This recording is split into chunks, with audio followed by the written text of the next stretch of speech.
long and arduous, but we knew that if COVID-19 reached Oregon, we must be prepared. Now, we know we were in it for the long haul.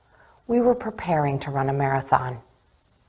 Just 5 weeks later, on February 28th, we had our first positive case of coronavirus in Oregon. It was just the second person in the entire country confirmed positive who had not traveled abroad.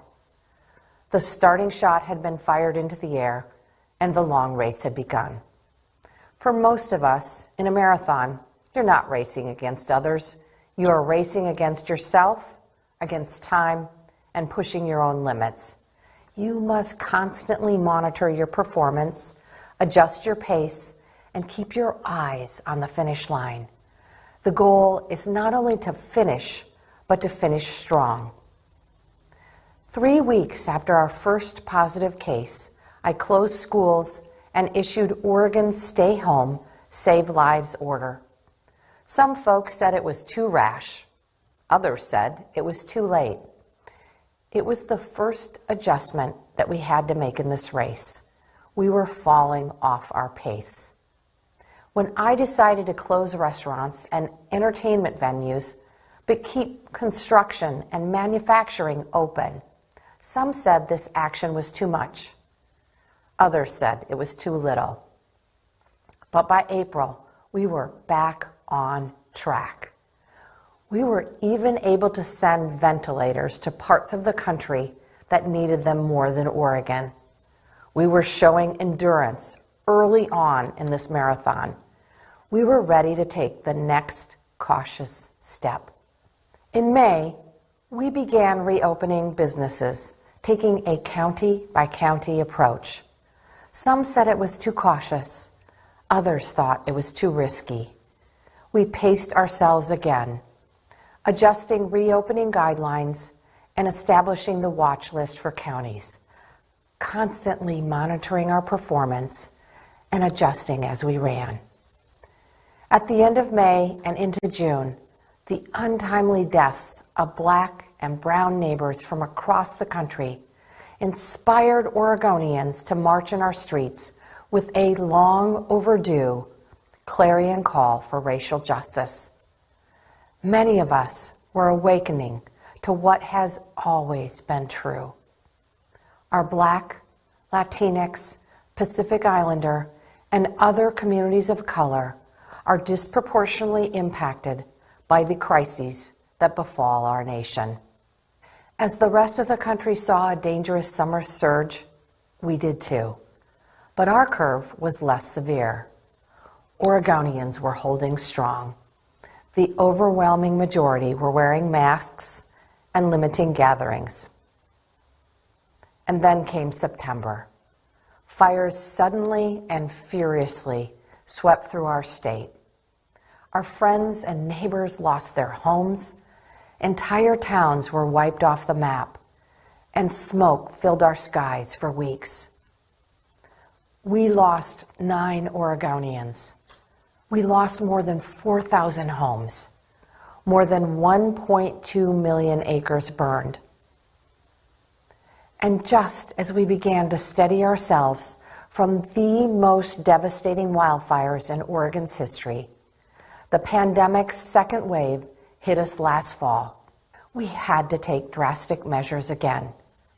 This marathon, the marathon of 2020, was proving relentless. Yet, many still said that my orders were too restrictive, that the virus isn't dangerous, or that it's a hoax. All the while, cases were rising and deaths continued to mount. The truth is, those commenting on the far ends of this debate were missing the point. In a short race, like the 100-meter dash, you run as hard as you can for a short period of time. In a marathon, you have to play the long game. Your eyes must remain fixed on the horizon. And just when you think you can't keep going, you take one more step. And even when you're close to the finish line, the final stretch can be the most challenging of all. As vaccines arrived in Oregon, suddenly the finish line appeared. And yet, we had to slow our lives down once again, adjust our routines, and make sacrifices over the holidays.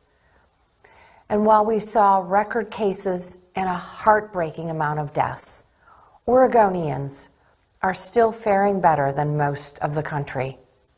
Now, 1 year after we began to prepare for the pandemic, we can see the finish line. But the race is far from over. And yet, because we were cautious, because we listened to experts, because we wore masks and limited our gatherings, because we enforced health and safety rules in businesses, we as Oregonians will finish this marathon, and we will finish strong. Today, Oregon has one of the lowest COVID-19 mortality rates in the country, and our daily case counts are among the lowest in the nation. I directed the Oregon Health Authority to speed up our efforts, and we are now administering at least 12,000 vaccines per day. On some days, we've administered twice that amount. Our healthcare providers, hospitals, pharmacies, local public health partners, and our National Guard have all stepped up and are working together to streamline the distribution process and vaccinate Oregonians more quickly. I want to thank every Oregonian, every business, every local elected official who sacrificed to put us in this position. Thank you for the sacrifices you've made and for the love that you've shown for your families, your friends, neighbors, and the entire state. As the finish line comes into view, I know that many of you are beginning to imagine what life might be like once we reach it.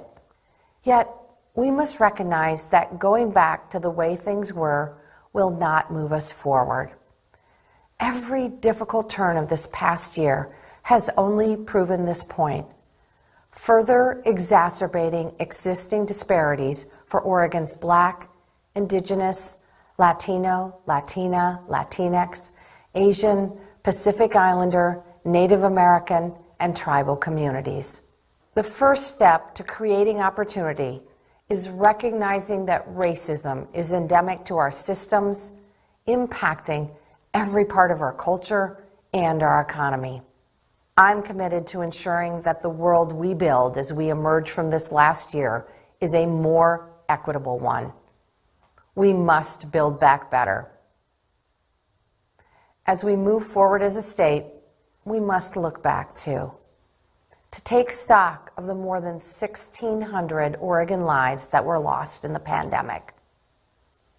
With each life comes a story, and over the last year, each life lost also tells the story of those that worked so hard to save it. I want to share with you just one of those people. Dr. Antoine Chavez is a pediatrician at Dornbecker Children's Hospital who is living through the pandemic through our children's experiences. Dr. Chavez, thanks so much for joining us today. Could you tell us how your work has changed at Dornbecker Children's Hospital? I can imagine that your conversations with parents have been a little different over the last year. Of course, and thank you so much for having me. Yeah, it's been a strange year, I guess, for everyone up on the Hill. You know, we've all had to make changes just like the public has in terms of, you know, masking and social distancing in our workrooms, kind of optimizing our use of PPE and, you know, hand hygiene. But also a lot of our conversations with patients are kind of changing as their circumstances change. We have to tailor kind of the things that we talk about. So, you know, to be frank, you know, parents are losing jobs and there's a lot more financial insecurity, more housing insecurity and food insecurity. And we know that this is disproportionately affecting, you know, families of color.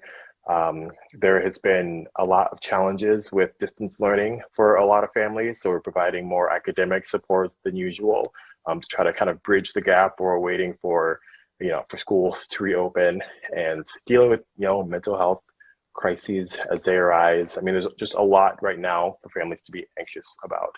And that anxiety, kids are smart, and that anxiety trickles down into kids. And so they're asking really big questions about, not just the pandemic, but about, racial tension and political climate. And parents are having really, really big conversations with families. And so as pediatricians, we try really hard to make sure that families know, some of the vernacular and some of the ways to kind of engage with their kids and having these conversations.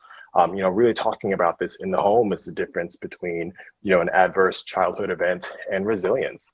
And kids, the next wave of children really being able to overcome the anxiety of these current events and be stronger. And they're asking questions about the vaccine. We have a lot of families that are very excited and optimistic that the vaccine is going to be, something that keeps their family safe and keeps the public safe. But we do have a lot of families that have a decent amount of anxiety about the vaccine in terms of how safe it is and how fast it was produced. But as pediatricians and as medical providers, we feel really confident in this vaccine. We feel that it's safe for us and for the community, and we really trust the scientists and the researchers that were useful in creating this vaccine. We think that it could help to keep our families safe and to decrease medical burden, but also use it to keep ourselves safe in our own families. Dr. Chavez, in addition to treating patients every day, I know that you've also volunteered your time on the Racial Justice Council. Thank you for your help in building back a more just and equitable Oregon. You've also advised on our school reopening plans and how children of color have been disproportionately impacted by the pandemic. That's one of the reasons I have prioritized the vaccinations of teachers. Could you tell us a little bit about why it's important for these students to be back in the classroom? I think it's important to acknowledge that comprehensive distance learning is not working for a lot of kiddos in the state of Oregon, and it's not a long-term solution for our kids. As pediatricians, I think we can all think of examples of children that are having to log into distance learning from, the parking lots of their school because they don't have, high-speed internet at home, or kids with ADHD or autism that just are not able to engage with a computer screen all day long, or kids that don't have special needs that are having a hard time with that engagement as well, that are just not logging on to the Zoom calls and are just getting lost. And we have, families that are refugee families with single parents, and the children aren't able to kind of engage in their own distance learning and understanding of the education system, and the parents can't help them either because of language barriers. The pandemic overall, as you said, is disproportionately affecting families of color, and I'm worried because I feel like we are at significant risk of really widening this racial disparity of educational outcomes, like this already existent achievement gap that exists between children, if schools continue to be closed. And school is more than just education. There are children at school that are medically fragile and have a lot of developmental delay, and they get resources and services through school. Schools are a place where kids get fed and they get exercise. The social interaction, all our research shows that it's really, really positive in terms of building self-esteem and, developmental skills and language skills and academic achievement. And, kids that are in foster care, they get to go and they have a secure, stable adult that they see and get familiarity with. For the school teachers and for the other administrators and other school staff, just making sure that we're keeping them safe has just got to be a priority. And I appreciate that you're doing that because, they're taking care of our kids. They're providing support for our kiddos that come to school with needs that extend far beyond just education. Well, thank you, Dr. Chavez. Thanks for working to keep our kids and our families safe, and really appreciate your service to Oregonians. So stay safe out there. Thank you so much. Thank you for your time. Thank you. I know Oregon will recover from these turbulent times, but we cannot do this alone. My proposed budget doesn't put enough money into our schools. It doesn't make all of the investments in public health we need. It's a budget built on sacrifice and hard choices. And while our state can deliver the core services that Oregonians expect us to, it doesn't go far enough to heal the pain of 2020. If the pandemic has taught us anything, it is that everyone, every Oregonian, deserves access to affordable health care. I have proposed investments in my budget to expand this access, but also I expect the Biden-Harris administration to help us financially. Together, we must ensure that every single Oregonian has access to this human right. At the same time, we need to continue the pioneering work that Oregon has done to reduce the costs of health care. Last session, I was pleased to sign Senate Bill 889, which brought hospitals, insurers, and worker representatives together to lower costs for Oregonians. Earlier this month, the Senate Bill 889 work group unanimously approved a framework that will make Oregon a place where people are paying for the quality of the care they get rather than the number of times they visit a doctor's office. I'm committed to moving this framework forward immediately. Finally, as we've seen with the pandemic, broadband, access to the internet, is an essential service just like our electricity. Our kids need to participate in class.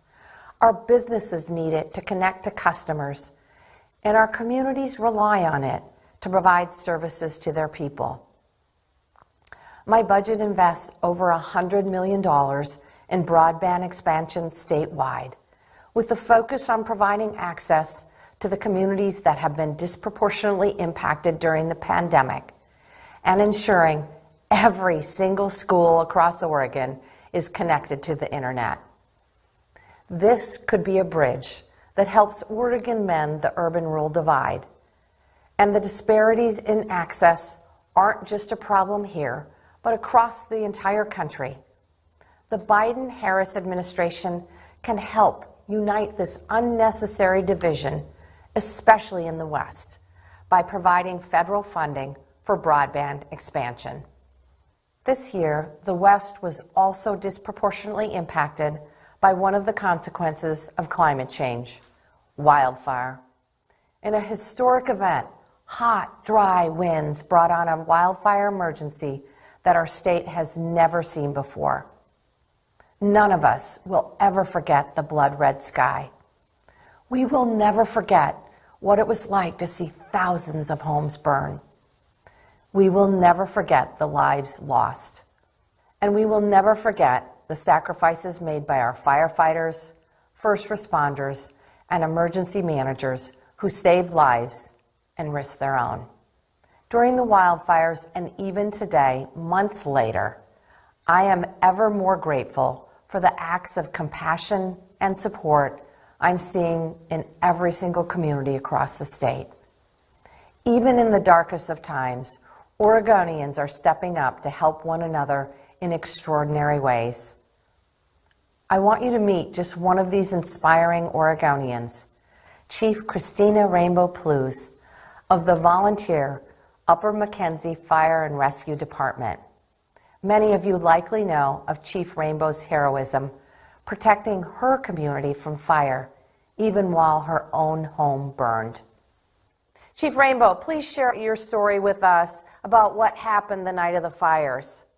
Well, the night of the fires, we did have the forecasted winds came a few hours prior to the fire starting, and the electricity had gone out in the Mackenzie Valley because of lines that had blown down, and so no one had power.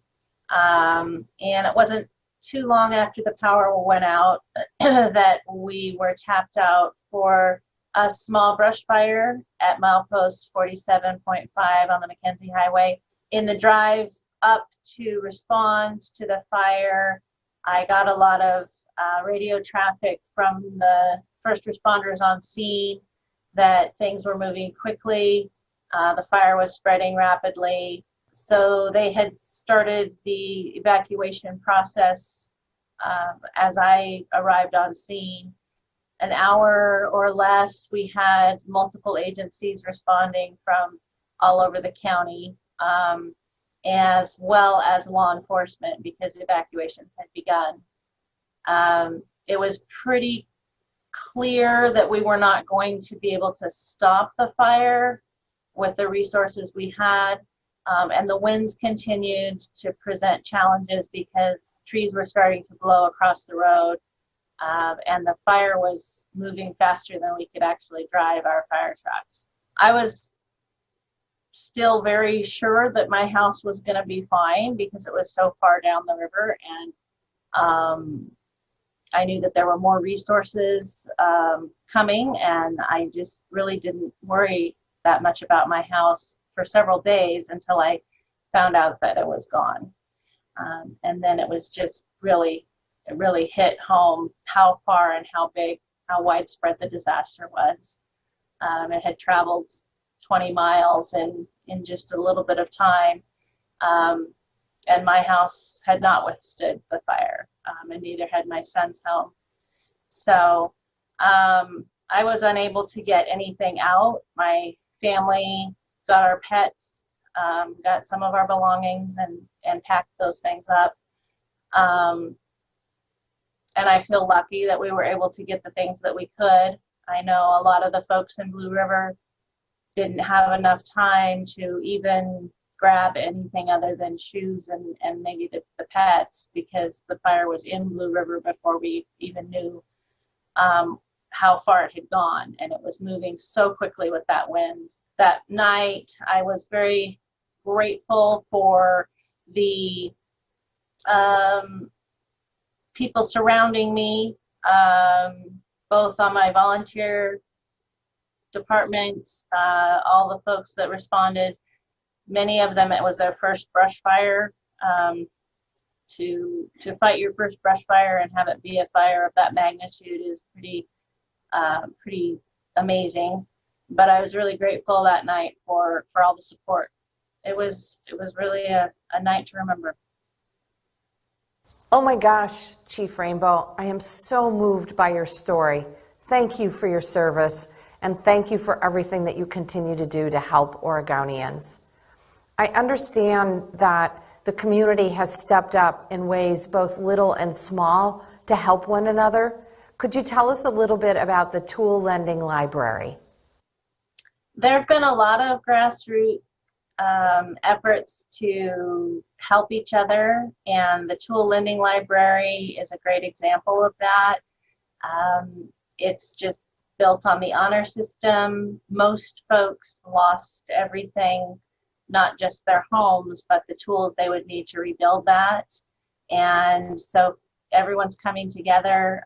There's donations of tools and generators and fuel, and people can use those to rebuild a storage shed so that they have something to start with, or to start cleaning up their property.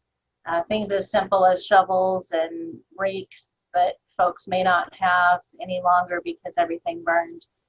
The Tool Lending Library is a great example of everyone coming together and just sharing resources so that everyone has a chance to equally rebuild, regardless of whether they had insurance or whether they have anything left. The folks that do have things are sharing those things, and it's wonderful. What a great concept. I just love it. Thank you so much, Chief Rainbow, and please tell your family I'm so sorry for your losses, and we're incredibly grateful for your heroic and extraordinary service. Stories like Chief Rainbow's are what tell me that no matter what, we are resilient in the face of so much challenge. Oregonians give me confidence that we will come out of this disaster and we will be stronger for it. For example, we've removed 150 tons of household hazardous waste from nearly 2,300 properties, opened up 240 miles of roads, and we continue to shelter and feed over 1,000 wildfire survivors and work to transition these individuals and families to intermediate housing options. There is so much work left to do in order to have a full recovery, and yet at the same time, we must continue to prepare our communities and our landscapes for these more challenging wildfire seasons. That starts with creating fire-adapted communities to protect our people and the houses they live in. We will invest in the Office of Emergency Management to help communities create response plans and fire evacuation routes and bolster smoke shelter programs at the Oregon Health Authority. Second, we must respond safely and effectively to active fires. This means putting more boots on the ground and investing in new technology like the next generation of air tankers. Third, we must work to prevent fire by creating healthier landscapes. That means coordinating thinning and controlled burning during our wet season to reduce fire risk and increase the odds for our firefighters. While climate change, population growth, and record fuel levels combine to create growing wildfire debt, an immediate response to mitigate fire risks is required. Racism and racial disparities impact every single part of our culture and our economy. The dual crisis of the pandemic and fires have only accelerated these disparities. We know that all Oregonians felt the impacts of the emergencies our state weathered last year, but the impacts are not felt equally. That's why our state budget and policies must be built on a foundation of racial equity and inclusion. I convened the Racial Justice Council last year to guide that work. We confronted some of the most important issues that Oregonians face with the recognition that much of our lives are inextricably tied up in our state's dark history of racism. For far too long in Oregon, our Black, Indigenous, people of color, and tribal members haven't had a meaningful seat at the table. But, as Congresswoman Shirley Chisholm said, if they don't offer you a seat at the table, bring a folding chair. I think in Oregon, we can do much better than that. Joining us today are Reina Lopez and Paul Solomon from the Racial Justice Council. Reina works on the BIPOC Small Business Economic Recovery Subcommittee, and Paul is serving on the Criminal Justice Reform and Police Accountability Committee. Reina and Paul, please share with us your experiences working on the Racial Justice Committee. Reina, you said that the council has truly taken to heart the mantra, you can't just talk about it, you have to be about it. Thank you. Thank you for asking that question. I think that for me, it really means meeting the moment by leaning into our values and really ensuring that words aren't just words, right? That they have to be actions. People are counting on us for that to be actions and for those actions to be felt in every single corner of the state. For me, it really involves looking deep into my own story of growing up in Oregon and bringing that into what that means, that actual phrase means, like when we talk, not just talking about it, but being about it, and what are the things that would have changed things for me as a person who grew up in Northeast Salem, and what that could have meant for my friends, my family, neighbors in that area that I grew up in. Paul, would you like to share? Yeah, thank you, Governor. I think we're really at a unique moment in time. Across the nation, people have gained a heightened awareness of the injustices underpinning many of our public safety practices. And I really believe there's a societal unwillingness to continue to accept it as something that's so ingrained that it just can't be changed. It's been a real honor to serve on the Racial Justice Council and to really honestly consider opportunities to truly reform a system that has perpetuated longstanding injustices in the state. The Criminal Justice Reform and Police Accountability Committee of the Racial Justice Council has begun looking at a range of reforms, including things like mandatory minimum sentencing, qualified immunity for police officers, public defense, immigration, police oversight measures. And we're also looking at key issues related to things like prisoner reentry and restorative justice. Many of the issues that we're trying to address have been generations in the making. Some, like the repeal or reform of ballot measure 11, are very complex. Nevertheless, voices from around the state are really calling on us at this moment to make bold changes and adequately resource underserved communities. Now is our time to act and begin to rebuild a system of justice built on fairness and equity. Raina, you're working on economic development issues. Can you tell us why it's so important that we support BIPOC businesses, both large and small?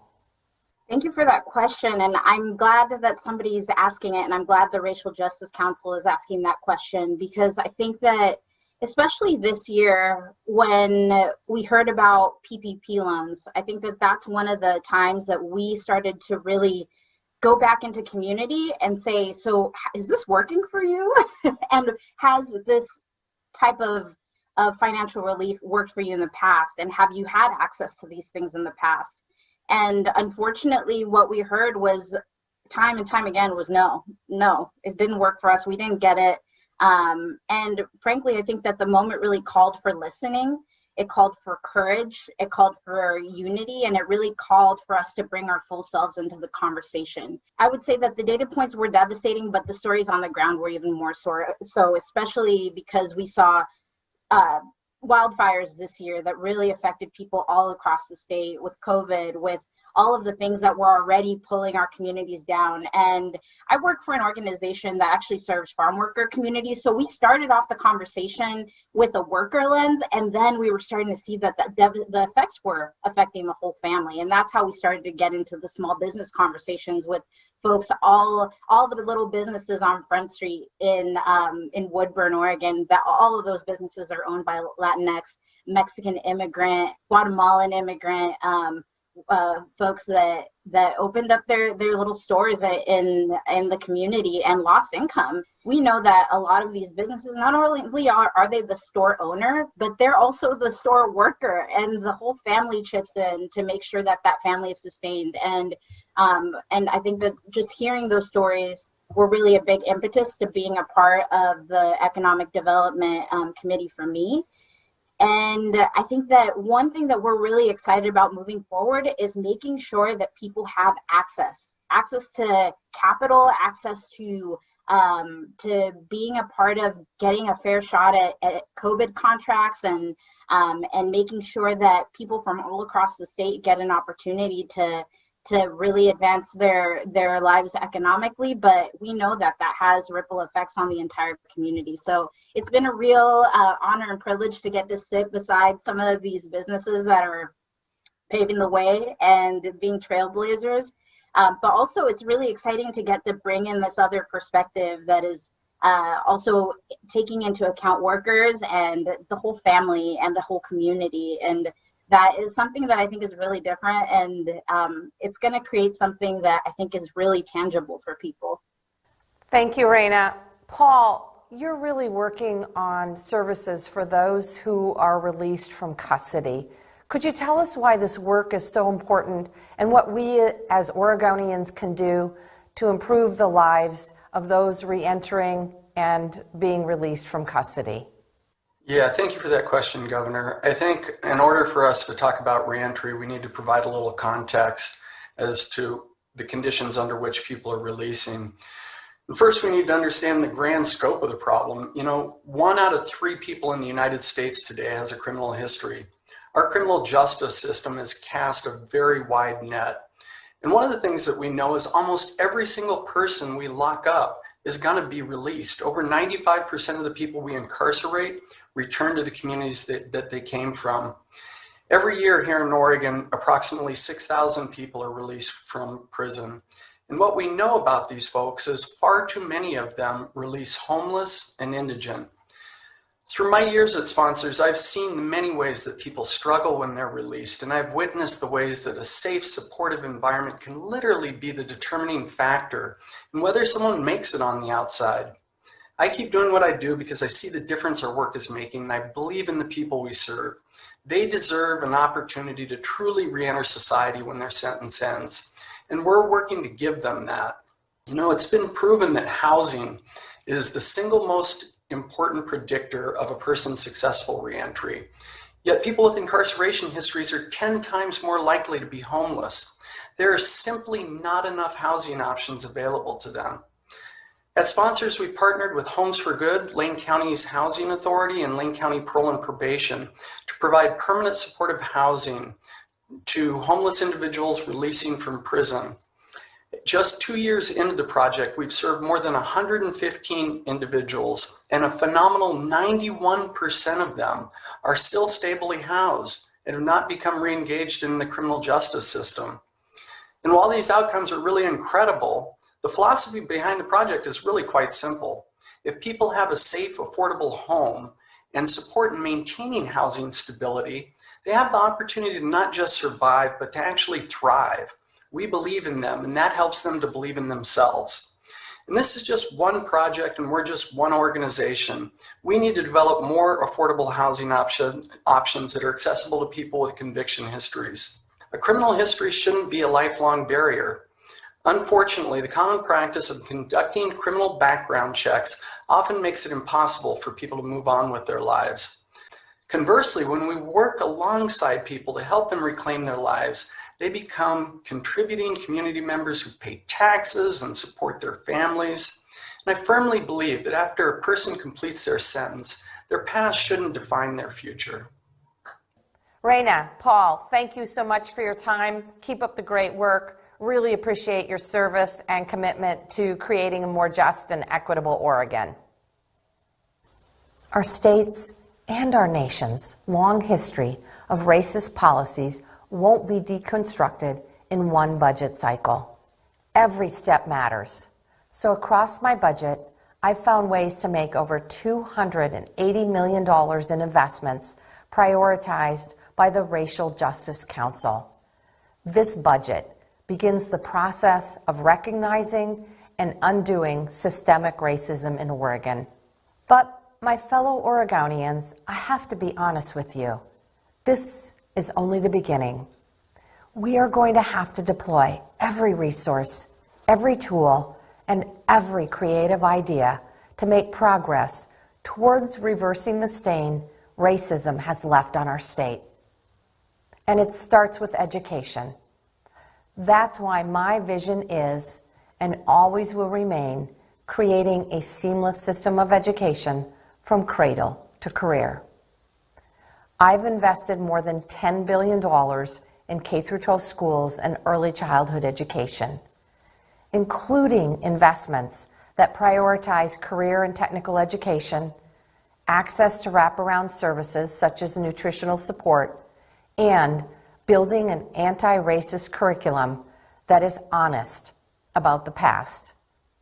We will also continue to make progress toward stomping out the opportunity gap by ensuring 8,000 more kids are eligible for home visiting, early Head Start, and preschool promise. No one should be kicked out of their home in the midst of a pandemic.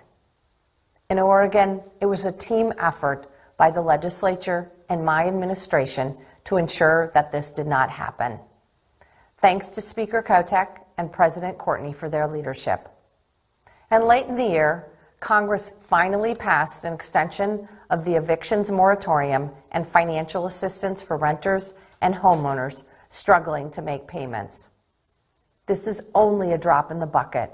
There is much more to do to ensure more Oregon families have a warm, safe, dry place to call home. My budget continues our $250 million investment in affordable housing, homelessness prevention, and rental assistance. We've also included more than $20 million to help provide a pathway to home ownership for Black, Indigenous, Latino, Latina, Latinx, Asian, Pacific Islander, Native American, and tribal communities, as well as adding co-op and land trust models to our system. And as we have learned from Raina and Paul, we cannot continue to operate with two systems of justice in our country. One that benefits the wealthy and harms the poor. One that endangers the lives of Black people going out for a jog or wearing a hoodie. Or one that lets white supremacists storm the U.S. Capitol undeterred. Oregon is evolving out of necessity and out of hope. Our policies and practices are changing, as we do more listening to those who've been most harmed. Together, these are the steps we must take to begin the work of dismantling racism. Sadly, not everyone in the country believes this. We have seen violence in the name of nationalism and white supremacy veiled as patriotism. We have also seen these hatreds expressed in our communities here at home as they play out in our nation's capital. The intense challenges of 2020 have only reminded us that the foundations of our democracy must remain strong. Now, more than ever, we must fortify the institution that defines us. Voting is a basic, beloved, and essential tenet of democracy. It represents our country's greatest collective strength. And yet today, the fundamental right itself, the very act of voting, has become a political tool for reapportioning power. In recent years, both the federal government and many states have moved toward more restrictive voter registration laws and policies. And like so many reactionary policies proposed in the name of security, you don't have to scratch that veneer very hard to reveal the fear, racism, and political ambition concealed within. That's why I am committed to strengthening this country's democracy, and it starts right here, right in this building. Because in Oregon, voting is a very proud part of who we are. It's in our very DNA. We were the first state in the country to institute vote by mail and to establish automatic voter registration. And today, a remarkable 92% of eligible Oregonians are registered to vote. And Oregon voters showed up in record numbers to cast their ballots in the 2020 election. And in the midst of incredible political divides and a pandemic, Oregon's 30-year-old vote-by-mail system suddenly took a turn on the national stage. States across the country shifted to voting by mail and voting early to enable voters to vote safely and securely. While Oregon's accomplishments are significant, our work is not finished. We must continue to fortify the voting infrastructure we have to ensure that every voice is heard. We must expand our automatic voter registration program to include other state agencies who have the capacity to fully capture eligible voters' data safely and securely. Why? Because voter registration should be safe and easy, whether interacting with the DMV or another state service. We should also allow same-day voter registration and ballots to be counted as long as they've been postmarked by Election Day. At a time when there has never been more scrutiny laid on the systems through which we vote, Oregon set the example and chartered the path to a more safe, secure, accessible, and verifiable voting system. I will advocate for Oregon's innovations in voting to be implemented at the national level. Automatic voter registration and vote by mail should be available to every citizen in this country. The right to vote is fundamental. It is sacred. Your vote is your voice. And in Oregon, as it should be everywhere, every vote matters. My investments and policies for my final 2 years reflect, support, and honor the communities who bore the brunt of the devastation this past year.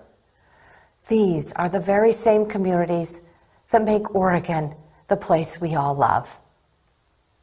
I have been awestruck by Oregonians who have run this marathon, stepping up at every turn to protect friends, families, and neighbors.